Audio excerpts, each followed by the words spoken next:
నమస్కారం. Visakha city traffic సిబ్బందికి మరియు నగర పోలీస్ కమిషనర్ గారికి 38 ward one town police limits doctor M Riyaz Ahmed, God bless you. ఈ మధ్యన ప్రభుత్వాలు కేంద్రమైనా రాష్ట్రమైనా సరే ట్రాఫిక్ నియంత్రణ కోసం, ప్రజల ప్రాణాలు సంరక్షణ కోసం, అలాగే యాక్సిడెంట్లు నివారించడం కోసం ఇలా ఎన్నో రకాలుగా ఆలోచించి కొత్త ఫైన్స్ తీసుకొచ్చింది. 500ది 5,000, 1,000 రూపాయలది 10,000 అలా చేసి చాలా అంటే చాలా సంతోషం. నిజం చెప్పాలి అంటే ఫర్ ఎగ్జాంపుల్ మన విశాఖపట్నం సిటీ లాంటి వాళ్ళకైతే ₹1,00,000 ఫైన్ వేసినా తక్కువ లేదు.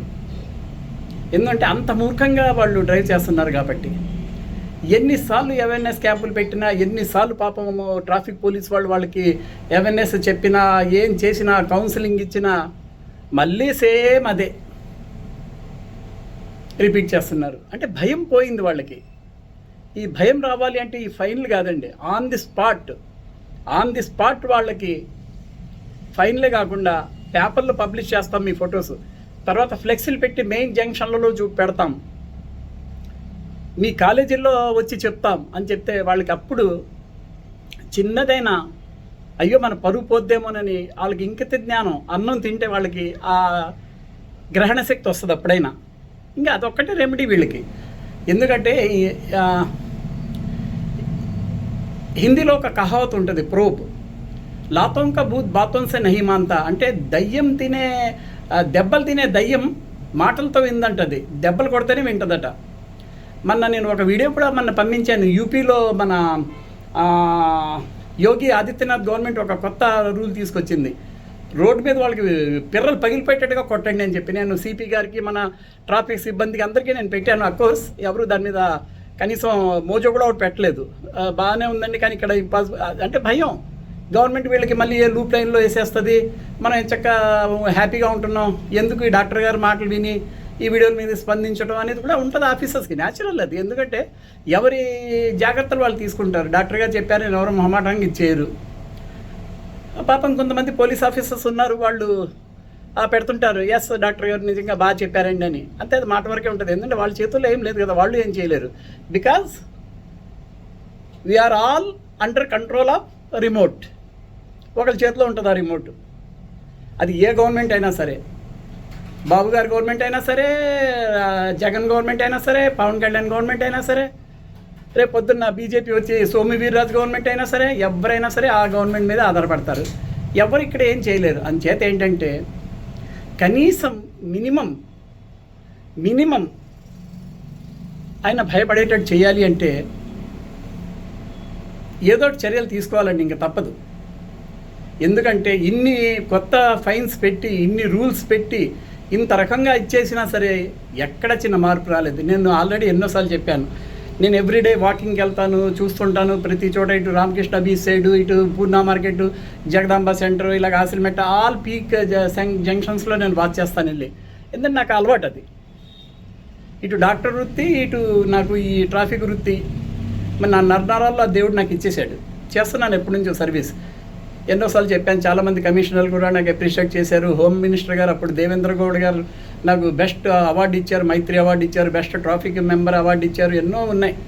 కానీ అన్నీ ఇప్పుడు ప్రస్తుతానికి మటుకు పాపం ప్రస్తుత పోలీస్ కమిషనర్ శ్రీ బాగ్చి గారు కూడా చాలా చర్యలు తీసుకుంటున్నారు. కానీ సిబ్బంది కూడా వారికి తగ్గట్టుగా సహకరించాలి. నేను కొన్ని పీక్ అవర్స్లో ఈవినింగ్ టైం కొన్ని సెంటర్స్లో ఒక్క పోలీస్ కూడా ఉండట్లేదండి. ఎక్కడ కూడా ఇష్టారాజ్యంగా రాంగ్ రూట్లో వచ్చేస్తున్నారు, ఇష్టారాజ్యంగా డ్రైవింగ్ చేస్తున్నారు.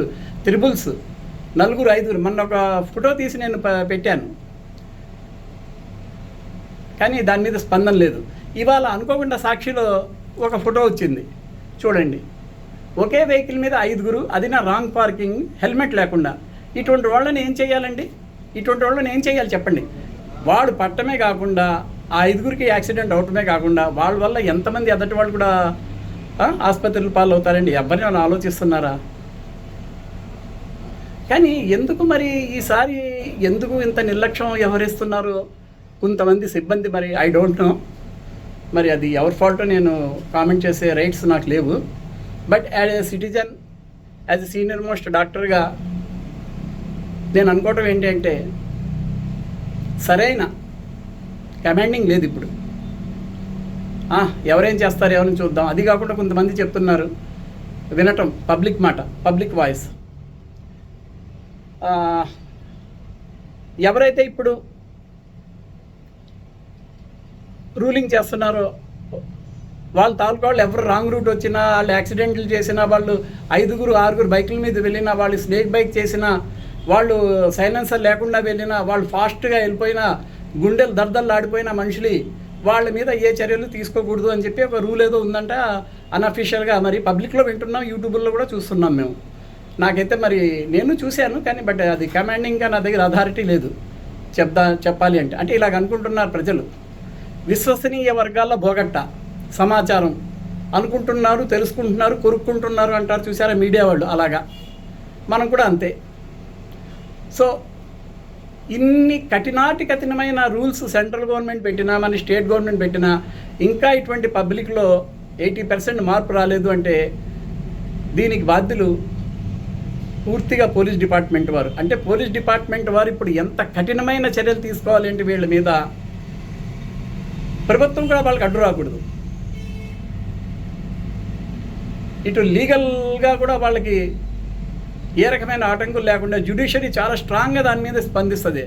ఐ నో ఇప్పుడు గ్లాసెస్కి, కార్లకి, అన్నిటికి బ్లాక్ స్క్రీన్ తీసేసి డైరెక్ట్ పెట్టుకోవాలి అని చెప్పి పెట్టారు ఒకసారి. సుప్రీంకోర్టు చీఫ్ జస్టిస్ కబీర్ అని ఉండేవారు, ఆయన అప్పుడు ఇచ్చారు దాని మీద ఒక ఇది. ఇప్పటికే అది అమలు అవుతూనే ఉంది ఎన్ని సంవత్సరాలైనా. అలాగా కోర్టులు కూడా దీని మీద చాలా అనుకూలంగా ఉన్నాయి. కానీ పోలీస్ డిపార్ట్మెంట్ వారే కఠినమైన చర్యలు తీసుకోవాలి. అయ్యో అతను తెలుగుదేశం క్యాండిడేట్ అండి, అతను జనసేన క్యాండిడేట్ అండి, అతను వైఎస్ఆర్సీపీ అండి, అతను బీజేపీ అండి, అతను కమ్యూనిస్ట్ పార్టీ అండి, ఇలాగా పార్టీల కంటే చూసుకుంటే ఎన్ని లక్షల్లో ఫైన్లు పెట్టినా మనం ఏం చేయలేము. మన డ్యూటీ మనం చేసుకెళ్ళిపోవాలి. చూసారు అంటారు చట్టం తన పని తాను చేసుకెళ్ళిపోతుందని చెప్పి. అలాగా ఇప్పటికైనా ఇటువంటి వాటి మీద దృష్టి సారించకపోతే రాబోయే ఆంధ్రప్రదేశ్ వదిలేయండి, మన విశాఖపట్నం సిటీ శవాల్దిబ్బగా మారిపోద్దండి. ఎందుకంటే ఎంత ఘోరంగా చూస్తున్నాం రోడ్ల మీద. ఎవరు పట్టించుకోరు, ఎవరికి అక్కర్లేదు. తన దాకా వస్తే కానీ ఎవరికి తెలియదు ఆ బాధ. ఇప్పుడు డాక్టర్ రియాజ్ అహ్మద్ గారు ఎందుకు చెప్తున్నారు అస్తమాను అంటే, డాక్టర్ రియాజ్ అహ్మద్ గారికి ఇది ఒక హ్యాబిట్ అయిపోయింది ఎప్పటి నుంచో. నాకెందుకు అనుకుంటే ఆ రోజున గాంధీ మహాత్ముడు మనకు స్వాతంత్రం తెచ్చేవాడా? అలాగే ఏదో మరి చిన్నది ఉందేమో నాకు ఆ షేడ్. ఇది ట్రాఫిక్ అడ్వైజరీ కమిటీ మెంబర్గా ఉండి ఎప్పుడు ఏకే ఖాన్ గారు ముందు నుంచి ఈ సర్వీస్ మనం చేస్తూనే ఉన్నాం. కానీ ఇప్పుడు రోజుకి చూస్తున్న బాధలు చూసి తట్టుకోలేక మళ్ళీ కమిషనర్గా దృష్టికి తీసుకెళ్తున్నాను.